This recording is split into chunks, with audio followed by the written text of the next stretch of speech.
Counterweight hangs in the center of the Golden Branch star sector, a forked path where the Perseus and Sagittarius arms of the Milky Way come together.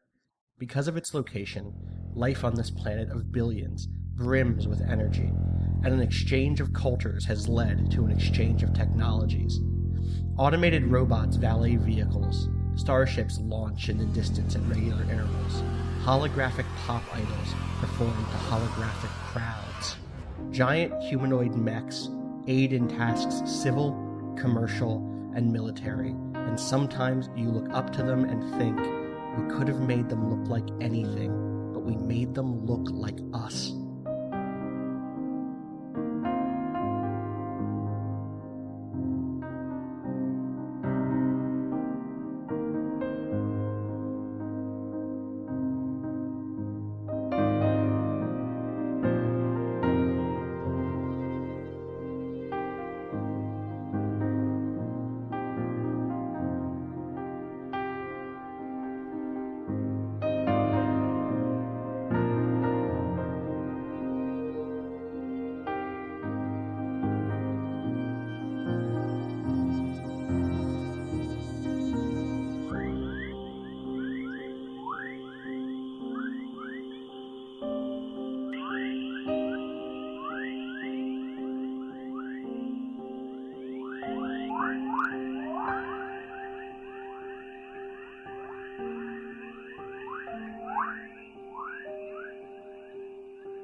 All of this technology exists under a sky dashed with bronze, as flickering energy domes filter the cold, thick air into something more breathable. The sky was scarred at the climax of the Golden War, which brought the autonomous diaspora and the people's conglomerate of Orion, long rivals, together against the empire of Apostolos.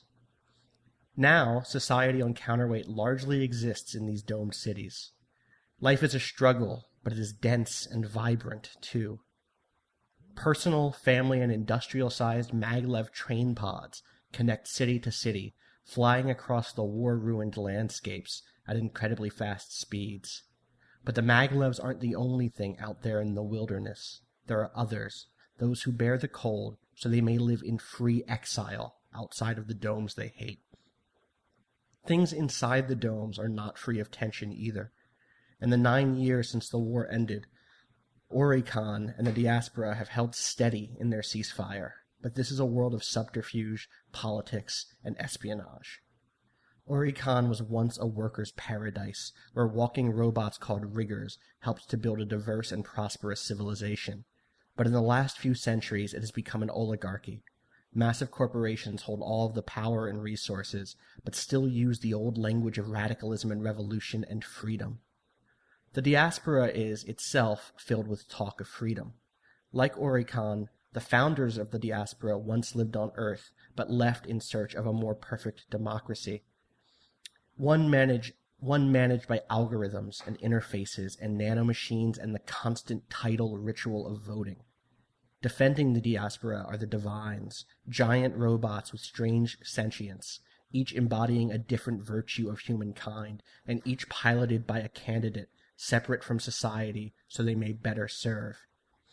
Both of these galactic powers has its own set of domed habitats on Counterweight, with a handful of cities existing under a third, local power that struggles to keep the peace, to keep this Cold War from turning hot. At the end of the last war, the Golden War, it was a rigger pilot, Jace Rethal, and a candidate, Adax, who controlled the divine peace, who, it is said, sacrificed themselves to stop a terrible plot by the Apostolician Empire that would have doomed not only Counterweight, but many other cities, planets, and stars. Yet instead of destruction, there was life. When the light of the explosion cleared, a new celestial body hung in the sky. They called it Wait, a perfect planet, now cautiously inhabited by a small group from both the Oricon and the diaspora. It taunts those left behind on Counterweight, its green continents, its unfrozen seas. It is so far away, but there it is, every night, so close. Welcome to Friends at the Table, an actual play podcast focused on critical world building, smart characterization, and fun interaction between good friends. We are, as always, presented by streamfriends.tv and runbutton.net. My name is Austin Walker. You can find me on the internet at Austin_Walker, and by the time you hear this, also at giantbomb.com. Joining me today, Alicia Akampora. Hi. Where can people find you? You can find me at Allie_West on Twitter. Jack DeKeat. Hi, you can find me on Twitter at NotQuiteReal. Keith Carberry.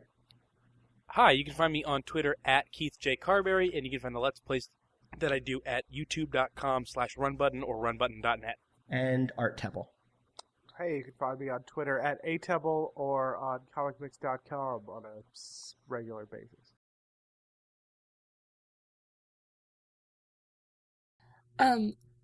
So is the Chime just us, or are we part of it? I think so. Okay. I don't want you to be, because the more you, if you have backing, so like, I really also like the idea that Keith had said, which was, you're like adjacent to that group. Okay, yeah. Maybe it's like you are freelancers and anybody could contract you, but your major contract right now is the CCT. Yeah. Do you know what I mean? That way, you know, we know that you have investment in the space. Like, this is, you want to protect this place. You're not sellouts for either side or whatever. But also, if someone does get the money together to hire you, it's possible. You know, you're a government contractor. You're not part of the government, right? In the same way that I guess, loosely, a baron can hire the Witcher, and a small group of peasants who get the money together can hire the Witcher. Yes, exactly like that. What if you're just Witchers? Hey, everybody, literally The Witcher came out yesterday, and I put like 2 hours into it. Yeah, same. It's pretty cool. I mean, It's pretty cool. We could be like roughly Witchers. Mm-hmm. That's basically, you know, we do stuff for money. We do the jobs that it's somewhat difficult to do. Other people could do it, but hey, we're here. I have the equivalent of magic powers.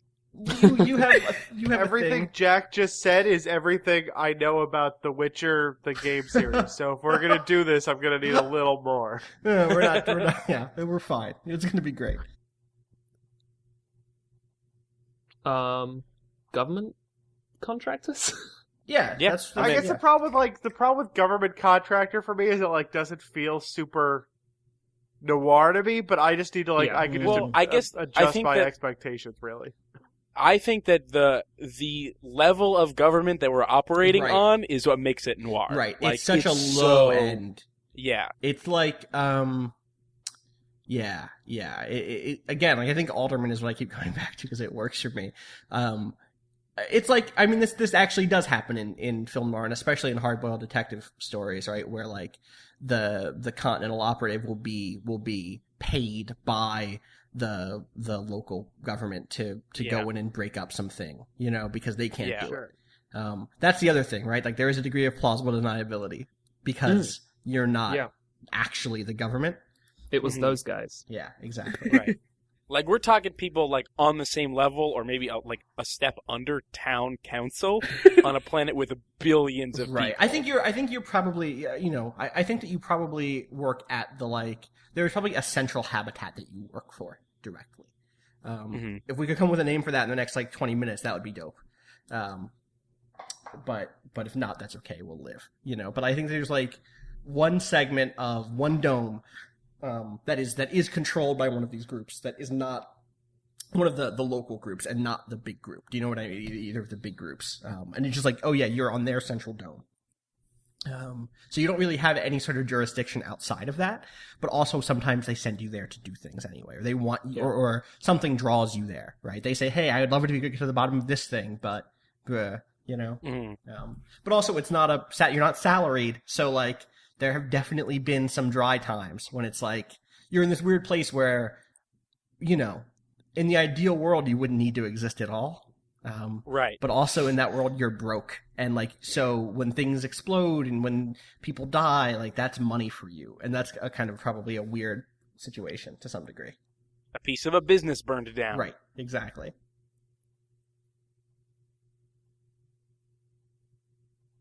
I'm into it. It's me and I'm into it. Yeah. Yeah. Okay. So let's talk about actual characters now then. Let's go. I know some people have I think everybody has an idea at this point. Right. So let's start with Allie. What's your basic idea? Allie has the best idea out of all of us. She took the best idea. We should be starting with her. This is literally the worst idea I've ever had. All right, we don't have to. I mean, I can go last. Okay, let's start with Jack. Okay, so the character... I want to know, though, Jack is the only one who on his sheet has already renamed the character to his character's name. Or maybe I should go second. No, it's fine. Okay, so character I want to play is a robot.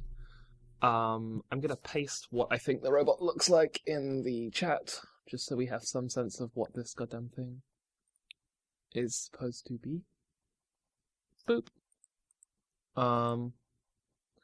It's called Audi, which is short for Automated Dynamics, and its job is to land cars. If you go to a mall or a parking lot or a government building, that mall or parking lot or government building has bought a license to a piece of software which they've applied to a load of standard labor bots that they bought from another place.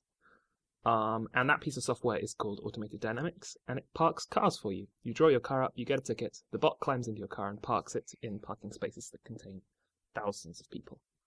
For reasons that I don't actually know, it's now sentient and flies spaceships. And I think that's it. And it flies your spaceship, or your, like, this group's transport, or whatever. Yeah. And probably does other cool robot stuff. I like it. All right. It's Farida Malik from Deus Ex meets Mike the Cleaner from Breaking Bad. Yeah. Wow. Yeah, that's a good character. Like it. Keith? All right. So this is I'm more of a template than Jack is so far, but which planet did we decide that the Cyan, or not decide? It's which September. Planet? September? No, where is it? It's called September. It's the one that says I'm zoomed out right now. It's okay. It's like 505. Okay, yeah, I see. 505. Yeah. So I guess in my head, and this is in my head, this is sort of I don't know. The Psionics Academy maybe not like the best place in the world. Like I don't think that that's a place that's like super great in how it picks people that go there. We never came up with like a better name than Psionics. Like that was the thing that generated out of the tool that we were using to generate. Right. I absolutely think that it's got a different name. Yeah. And I think that by the end of this episode we'll have a name for that. That's good. I would like to have that. In my head, the hospitals are run by the Academy, and they just take kids that look promising. Okay, from the Orion conglomerate. Yeah. Okay. And in my head, that place is also called the Birthplace. Okay. And these hospitals run by the Academy will just have your kid if it matches certain criteria, and then my character is a character that was kicked out of the Academy. Not for. I don't think he did anything wrong. I don't think that that my character's like a dude that broke a bunch of rules, so they kicked him out. Like I just think it wasn't good enough. Oh, okay. Or his personality type didn't match their needs. Their Sure, it was like a combination of like this guy's too much of a problem. Right, and specifically to talk about what your character was supposed to be doing. The thing that we kind of thought up was we kind of figured, okay, well, what's magic look like in this world, and especially what's it look like from people from the People's Conglomerate of Orion. And the answer was like something that could stop divines, because the diaspora, the automated diaspora, the autonomous diaspora has these like amazing super robots that are just like so much better than riggers. And we kind of decided that like what you have or what you do is that basically you have something that lets you hack things. I can basically biologically hack. Yeah, you're some sort of weird biohacker. Right. Which is not what they're called either. It's just that's a bad name. But we'll get something. That is. It's not too It is a nose. It is a nose. It's a nose on top of itself. And like so, during character creation, you'll still have to spend some points or whatever to get a thing that lets you do that. But like, you're the only character who's going to be allowed to buy that thing. Is what I've decided. I don't want to pull the curtain too far back for our listeners, but I think that people should know so that the groundswell of support can kind of grow for it. But we were talking about how like all the bad names that they've had for those things over the years, including otaku and technomancer. And then I suggested that we should call what Keith does an otaku, and it really wasn't seriously discussed. And hashtag otaku.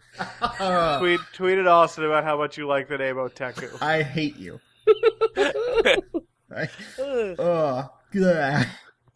I just wanted to pretend that I didn't see it forever. Right. It was really bad. Those are, for people who are wondering, those are the things that this type of character is called in the Shadowrun universe, which, I can't believe they were called the otaku for some time there.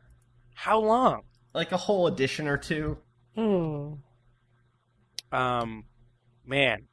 Ugh.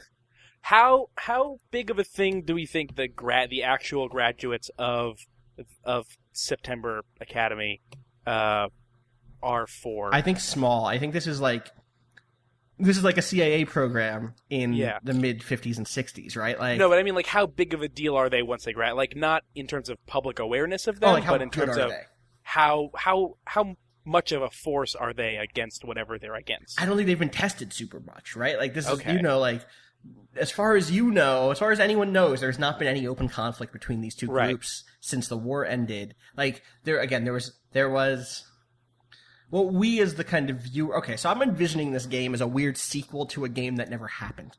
Or to an anime that never happened, basically, right? That, like, we're already the heroes of the Great War. And now we're, like, in their shadow in a real way. And we as the viewers know that there was this brief moment of conflict between these two allied sides. But something, who knows? And then this miracle happened. This miracle that created another planet in orbit around the same star as Counterweight. So there has been conflict between the Oricon and the diaspora. And we've also talked before, in our world building episode, we've talked about thousands of years of conflict between these two groups, wherein lots and lots and lots and lots of people died when, like, whole bridges of stars were destroyed, literally, so that the two empires could, like, not touch each other anymore. Right. But that's all a long time ago. And so, like, I think the September Institute, or this September Initiative, I don't think we ever really settled, that hasn't been tested yet. But I think that they're very good. I think that they're like you, but, like, plus some advancement. Do you know what I mean? Yeah. And so I think that, they're, one of the things that we talked about briefly was that, in the Universe Gen episode, is that, they're piloting riggers. And I'm not piloting a rigger. Yeah. You could. We still haven't decided that that's for sure not happening. Right, yeah. But I am, like, good. In my head, I just don't want to be a Jedi. Yeah. Like, because I'll just feel too bad about that. That's fair. What I want. I'll feel too bad that that's really just all I want. In life, generally speaking. Right, yeah. So I was thinking of more like going in a MacGyver direction. I was looking at the stuff that you can buy in the Technoir MacGyver book. Or a Guyver? A MacGyver. Not a Guyver. Not a Guyver. Do you know Guyver? Not a Geyser either. Do you know Guyver? No, what's Guyver? Who's Guyver? It's the guy that's really good at taking stuff apart. It's a weird trick. No, I'm not. Guyver was an anime and a movie that starred Mark Hamill, I think, as the Guyver, who was an alien hybrid thing, like vaguely cyber, but also aliens. They're called Guyvers. Okay. Not those. Are you sure? But you're not a bio booster armor Guyver, which is the name of the I'm manga? Not a bio. I could be a bio booster armor Guyver if you want me to be. It's a pretty good name. No, it is a good name. I'm actually super terrified that Guyvers just do the thing you do now. I've never seen Guyver, so I don't know. I didn't even know that was a thing. I thought you were lying to me. No, I was not. Anyway, so I was looking through this stuff, and I was like, oh, there's little robots you can get. And then I was like, yeah, maybe I can build those little robots. And that's up to you whether that's a thing you want to be. Maybe. I'll still, you buy realize you're stuff. just still doing Jedi. Am I? Do they buy little robots? What? I mean, sorry, do they build little robots? Yeah, what? No, these are like little spy babies. Yeah, but you realize that, like, the Jedi is his thing was building little robots. The Jedi, his thing? What are you talking about? Who built little robots? Anakin Skywalker! That one. I don't even think of that one. What? Yeah, I just always forget about him. Okay. You're infuriated, Keith. He did he did build those robots. He did. You're right. That was in an effort to get farther away from Jedi, I got even closer. You got even closer. You looped around the orbit, and instead of flinging yourself away, you crashed right into the planet. Yeah, you're right. How about then I take apart robots? Okay, good. I'll be a Guyver. Good. A mech Guyver? Oh no! I'm going to be a mech Guyver. Otaku. They're very good allies. MacGyver and Oteku. A lot of books say you can't win an RPG session. That like the point is like the collaborative effort and like having a good time with your friends. But I think I just won this game. Wrap it up. It's been good. Good season out there. We'll take another shot at this in a year. I mean, everyone can play for second place if they want. Like, we can keep going. Okay, Allie, what's your character? I think my elevator pitch of Arya was that she was Beyonce or Han Solo if Han Solo used to be Beyonce. That is literally what your pitch was. Yeah, that was the best pitch. And also has a giant robot, right? And also pilots like a custom Zaku, which is okay. That's a good character concept. We got a little more specific there, though, right? Like, you worked at like basically Space Disneyland, and we say that literally, it's on the map. I'm looking at it on the map. It's called. What was the full name of it? It was a really good name. It was the People's Joy Park Planet presented by Minerva Mining Industries. Oh no, because it was presented by Earth Home Entertainment. Oh, okay. But Oricon is really great because they are just like terrible hyper-capitalism, but that went through a period of like, whole civilization being communist, and so they've kept a lot of the old naming conventions because there's still like some rhetorical weight to calling something the people's something, even though like, oh yeah, the People's Joy Park admission is like $1 billion. And you basically like get a ton of performances literally there. Like you were on contract with them. Yeah. Why did you leave? Did we ever work that out? I was thinking about it a lot, and then I realized that this game just has the mechanic for complacency, which is cool. So I think at a certain point she just had different like career aspirations. Sure. And like started touring planets instead of just performing at this one place. And they probably did not like that super much. Yeah. And so, yeah. And then like probably being on her own had less success than working for a corporation. Do you still perform? Probably. Okay. Like acoustic sometimes. sets for us. Yes. Right. Okay. So, Austin, two things. When you said hyper-capitalist, I thought you were going to say hypercat. Right. This is a hyper-cat society. And then also, can I have a hypercat? You have to buy it in character creation, but yes, you can have a hyper-cat. Okay. Are you just a Zoid pilot? Can I be a Zoid pilot? I mean, yeah. There could be Zoids in this game. We just have to call them something else. We can make them look like anything, and we made them look like us. I didn't. Mine's a cat. Mine's a cool cat. Mine's a liger. Mine's a liger too. Okay. All right. So, character creation. At this point, we should be looking at page 14 of Tech Noir. Ideally, you'll also have Mech Noir open because Mech Noir has some extra little bits in it that let you, like different training programs. Here's the way character creation works. Step 1, you pick 3 training programs that give you kind of a background, and we're there. So let's look at those. Wait, did we skip? Wait, I have a couple things. One, you skipped me. Oh, I forgot about art. 2, I thought that Art won already. We don't even have to do Art. Art, you won. So I was like, oh, he's gone. We don't have to deal with him. I did skip you. So now you still... No one else had to go after... You were the only one concerned about going after Allie. Now you're the only one going after Allie. Here's the thing. I really like Art's idea. I think it's fun. Yeah, me too. Tell us about your idea. I was going. Where's this? I picked a planet. I'm going to be a pseudo disgraced former royal, or I guess current but not active royal of how are we pronouncing this? Apostolos? Either Apostolos or Apostolos. I like Apostolos. Is it's good. It's like sounds, the Greek. that sounds a little Greek. It is. But all that of their kind of stuff works is super for... Greek.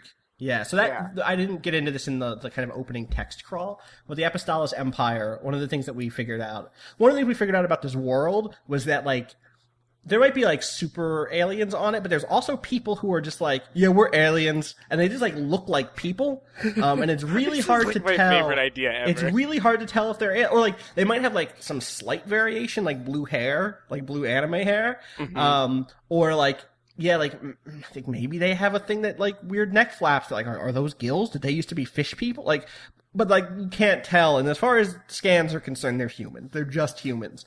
And those are all up in this kind of Coreward region, the northern part of the map, which is, like, if you look at the big map, it's the bit that's a little bit closer to the galactic north core. in space. Right, galactic north. Space north. And we decided that at some point, this group said, like, oh, you know Atlantis on Earth? Yeah, we did that. We're Atlantis. That was us. And I don't know. I don't know if it's true or not. Here's what I know. I know that it was a few generations ago, and it was like right after contact was made between these two groups, and the Apostolos Empire had a person on who was like, oh yeah, by the way, we're from Atlantis was us. We did that.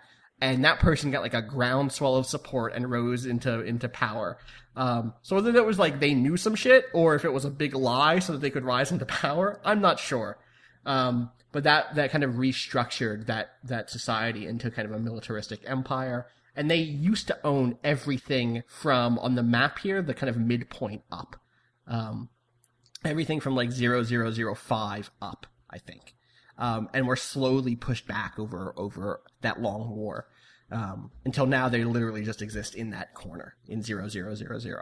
It's still a big chunk of change. It's still a big planet. It still has millions of people. It still has, like, decent technology or whatever. But they don't own all of this either. That's all. They literally only have that top. Oh, the one planet. One planet, yeah. That's all we've got. We've managed a lot.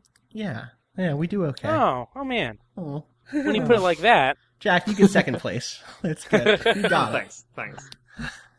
So yeah, I like that idea. And so like my back of the napkin sketch for this character is that like he has an older sibling, but something like happened to that sibling. I don't know if they were like hurt in the war, or if like they were in they were hurt doing something else in a coma, otherwise incapacitated.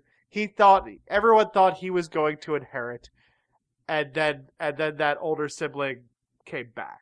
Okay, and you were like, peace, miraculous recovery, whatever. And then it's like it's bad for your monarchy if you have someone hanging around who thinks they should be king. So was he kicked out?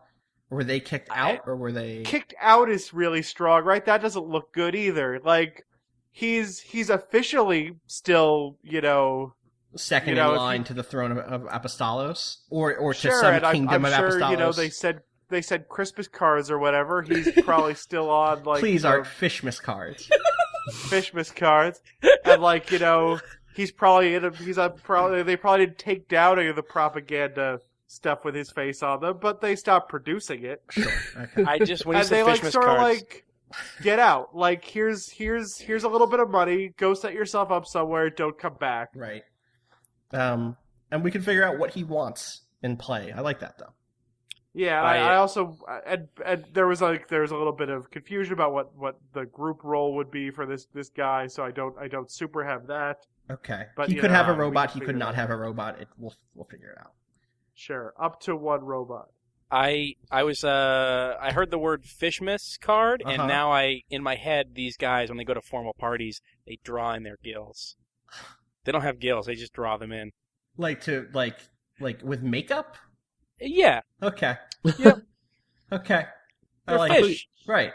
and they're getting dressed up. I got you. Like a dressy fish, like a fish in a top hat. Yeah. Oh, A tuxedo some fish. logo designer in the 90s has just gotten really excited. Should we do training programs?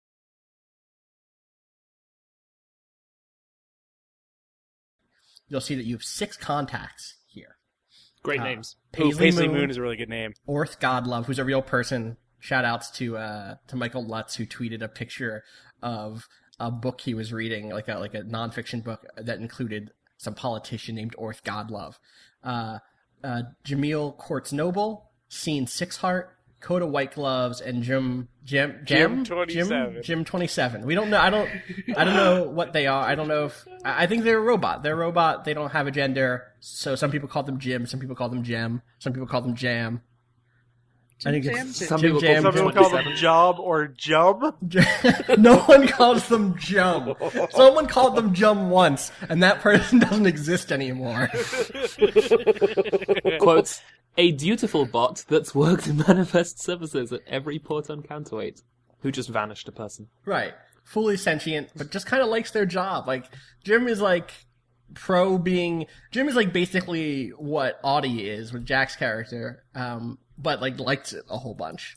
And it's weird, the adjectives you picked for Jim: endearing, knowledgeable, mechanical, completely fucking terrifyingly dangerous. Yeah, that's them. I'll just go through these. That way, everyone on the podcast can hear it.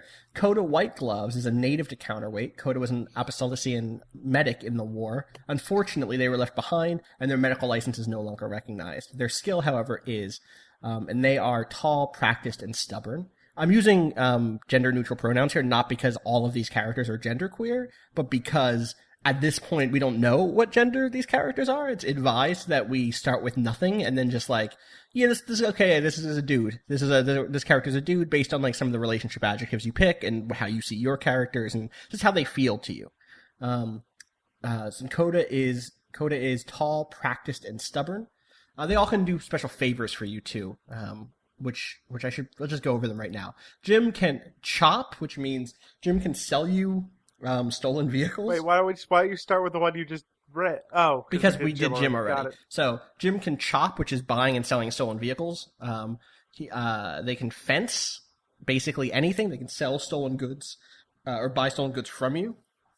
And they can stable, which is they can provide a mech or a transport to you just for free. But then you're in debt to them equal to the cost of that mech. Coda has deal. Coda can deal you drugs. Drugs are really good in this game, but also there's a cost, obviously. They can also sell you cyberware with the fix favor at a discount, and they can also splice in cyberware for you. Otherwise, it normally costs money to buy cyberware. Scene Sixheart is a brilliant roboticist who left the Diaspora's top drone development program to go solo, and they are cute, brilliant, and clinical. They can chop, fix, so they can buy and sell vehicles. They can they can sell you cheap cyberware and drones. They can give you a ride off the planet if you ever need to go off the planet, and they can splice in cyberware for you. Jameel is a freelance reporter who seems to make way more money than a freelance reporter should. They are observant, unpredictable, and stylish. And their favors are deal. So deal drugs, again, date, which is that they can get you into places that you normally wouldn't be able to get into. For Jameel, you have to think like that's like, oh, they have a press badge. They could just say like, you're with them. You're their camera person or whatever. And Shark is just literally a shark. Right. And Shark is you're a shark. They're a shark. This is a street shark. Lemon shark. Shark is loaning money. They just loan you straight up $10, 10 credits, which is abstracted, just like a lot of money in the system. Orth Godlove is a retired soldier who fought in the Golden War for Oricon. Now they're a mid-tier bureaucrat in the consolidated counterweight technocracy. They are large, intuitive, and ace. They can give you a ride anywhere on the planet. They can fence vehicles and mechs. They can fix weapons. They can sell you weapons on the cheap, stolen weapons on the cheap, and they can stable, so they can provide mechs and transports. And Paisley Moon is a fixer extraordinaire. That's messed up. edit that. They gather information, they manage crises, and they find solutions for the highest bidder. And they are sharp, bossy, and vital. And they can date, fence information, so they can sell information that you've stolen. They can provide you, they can fix security or IDs stuff, like if you need a security card or a fake ID or whatever, and they can shark you money. So those are your choices. The way this works is like, I need to know exactly who you're picking at this point, and when you make a connection, you also have to assign a relationship badge. Or do you pick them first? Let me. I think you pick them first. Everybody picks their connections first. So I think you can all pick any 3 connections.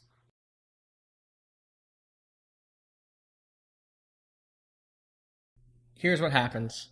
This is where we'll leave it off. You're in the Kingdom Come. What's the Kingdom Come look like? Like inside.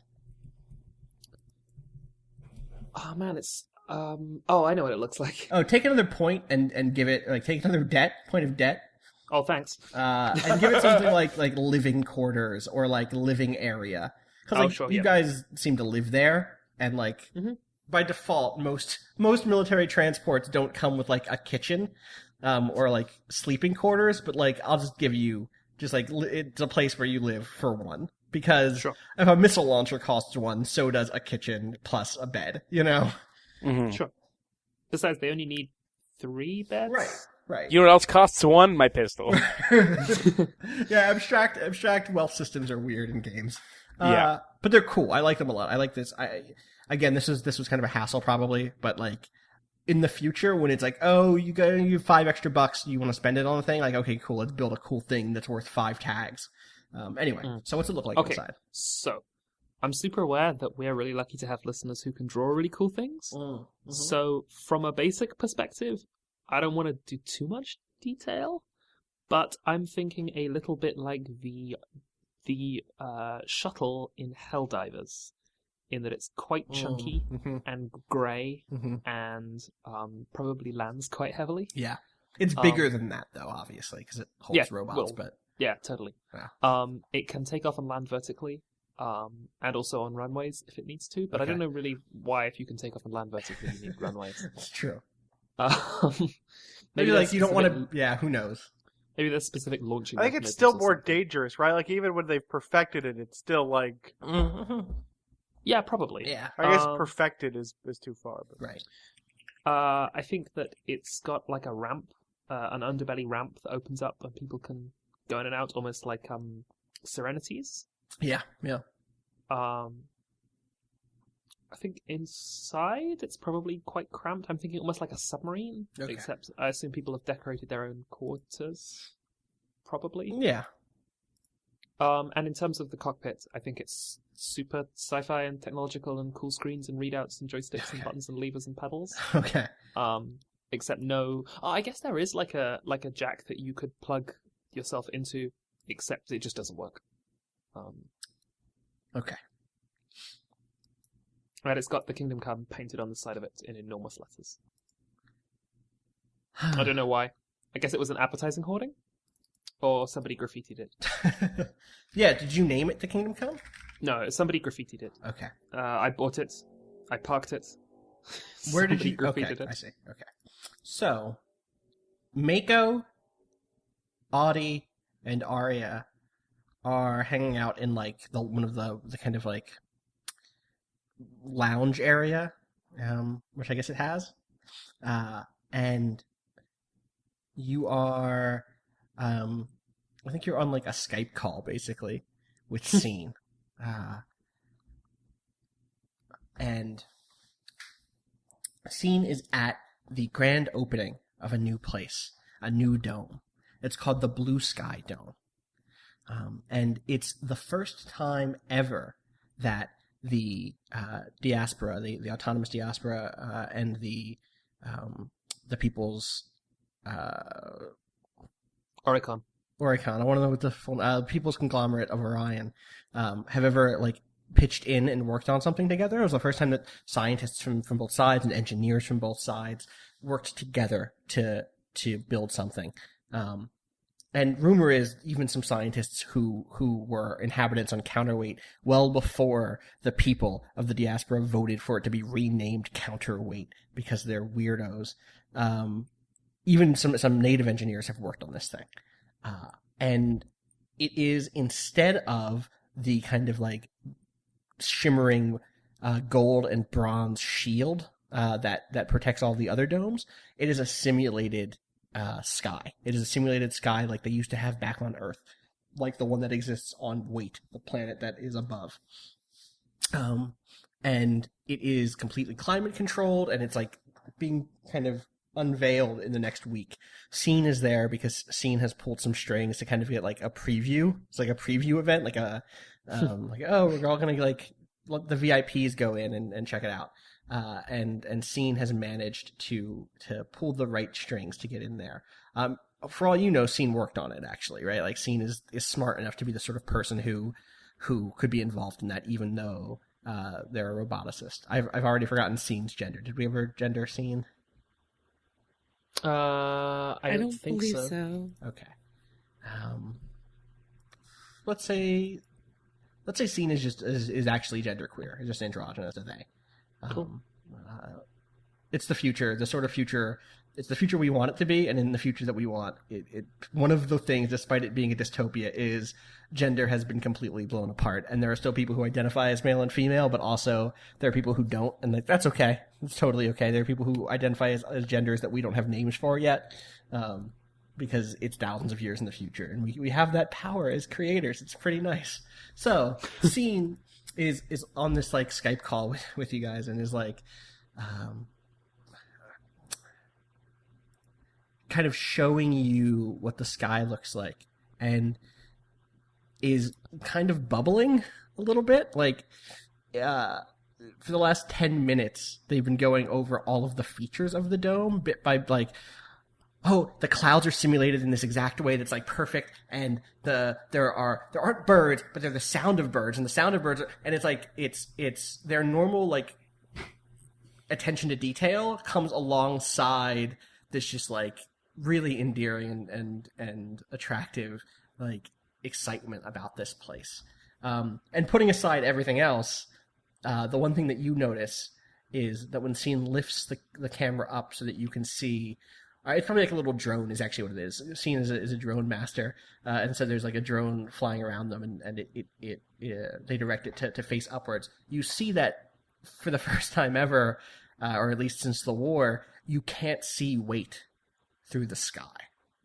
The blue sky blocks out the other planet from the horizon. And that's like the first thing you notice. The second thing you notice is how the dome shatters, and the cold comes rushing in as a group of rigs fly in and begin laying waste to the place. There are like 6 or 7 of them. It's hard to tell. Scene's drone tries to does like a bunch of like automatic like algorithmic plans to like keep things in frame, but like they can't seem to. It just, everything's happening really fast, and Scene screams and runs, and the drone explodes. We'll find out more the next time we play.